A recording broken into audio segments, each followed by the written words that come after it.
अब तो नारा ने तो ये सुना चुनाव में सब बताएंगे ना दूरी है ना खाई है, मोदी मेरा भाई है।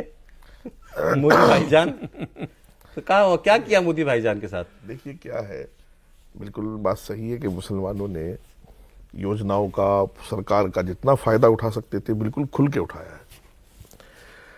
और इतना उठाया है कि भारतीय जनता पार्टी का जो बूथ पर पिछले 20 साल से वर्कर था, जो उत्साहित होकर के, जो भारतीय जनता पार्टी जो आज कह रही है ना भारतीय जनता पार्टी, चूंकि मैं अभी उपचुनाव से आ रहा हूं उत्तराखंड से, कि हमारा बूथ सबसे मजबूत।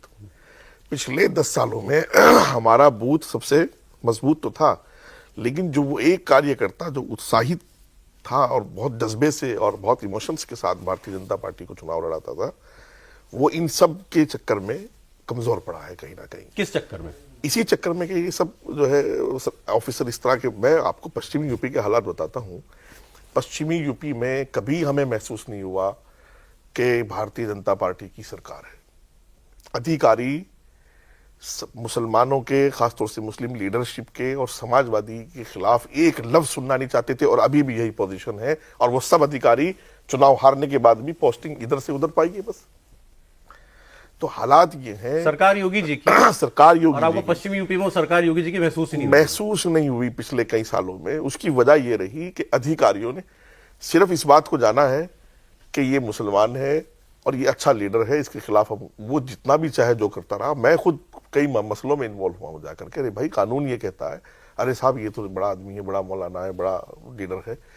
तो मैं समझता हूं कि मैं बहुत चीजों से भाई साहब की इत्तेफाक कर रहा हूं, लेकिन कुछ ये भी है कि मुस्लिम लीडरशिप जो है भारतीय जनता पार्टी की, आप ये कहिए कि उसके बूथ पर आप वो भी डाटा काश आज मंगा लेते पहले से, तो भारतीय जनता पार्टी के जो पदाधिकारी हैं उनको ये अंदाजा हो जाता कि जो मुस्लिम लीडरशिप है जिस पर हमने दाव लगाया है, वो मुस्लिम लीडरशिप जिसको हमने मोर्चे का अध्यक्ष, जनरल सेक्रेटरी ने जाने क्या क्या बनाया हुआ स्टेट्स में, जिला में, सब जगह, उनके बूथों पर 2-2, 4-4 वोट भी नहीं निकलेंगे, नहीं आए। उनके परिवारों ने नहीं दिया। उनके भाई मैं जिस जगह रहता हूं तो मेरा परिवार 100-200 आदमियों का कम से कम वहां रहता है।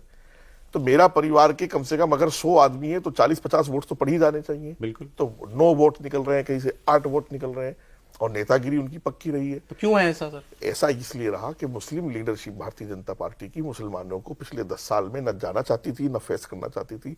पसमानदा के नाम से सिर्फ अखबारों में खबरें छपी हैं, पसमानदा के नाम से। भाई कुछ चीजें तो हमें खुद भी तो देखनी पड़ेंगी ना, क्या है सरकार ने।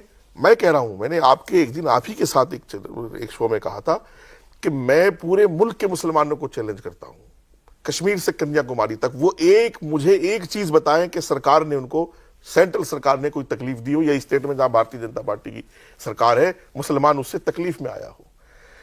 लेकिन हालात क्या है, अगर आप चलती सड़क मर जाए और वो गाड़ी मुसलमान की है, हिंदू की है, तो मॉब लिंचिंग हो गई है उससे आपकी। हालात ये हैं।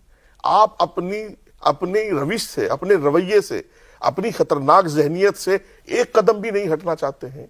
और दूसरी बात यह है, ये आपने किसके लिए कहा अभी पिछली लाइन? ये मुसलमानों के लिए कह रहा हूं। अच्छा, हाँ, मुसलमानों के लिए कह रहा हूं। मैं तो कोई इस मामले में खुल के आपसे बात करूंगा। मुसलमानों ने, अगर वो गाड़ी से टकरा के मर जाएगा तो मॉब लिंचिंग कहलाएगी, क्योंकि वो हिंदू की गाड़ी थी।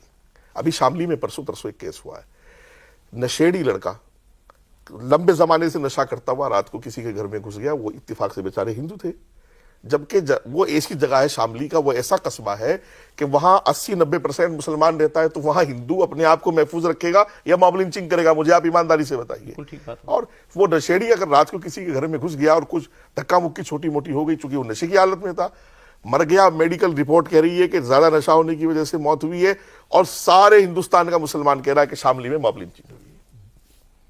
आप अपने रवैये से, और फिर मैं तो छोड़ दी, जमीयत का इजलास 2 दिन तक जनरल बॉडी का था, आपने देखा होगा, महमूद मदनी मगरमच्छ के आंसू रो रहे हैं कि सरकार हमसे बात नहीं करना चाहती, सरकार हमसे मिलना नहीं चाहती। भाई तुमने अपील ये की है कि भारतीय जनता पार्टी मोदी को जो हरा सकता है तुम उसको वोट दे दो। आज राहुल गांधी या मुलायम सिंह के बेटे अखिलेश को जितनी सीटें उत्तर प्रदेश में मिली हैं, ये कोई इत्तेफाक नहीं है। जो भाई ने कहा ना, पूरी स्ट्रेटजी तैयार है। बसपा को मुसलमान ने वोट नहीं किया, आप उठा के देख लीजिएगा रिकॉर्ड। और दूसरी पार्टियों को, भाई एमआईएम जिसको आप ये कहते हो रात दिन कि जब वो शेर का बच्चा होता है, जब वो पार्लियामेंट में बोलता है, और जब वो चुनाव मांगने जाता है तो फिर वो इनका दलाल होता है बीजेपी वालों का।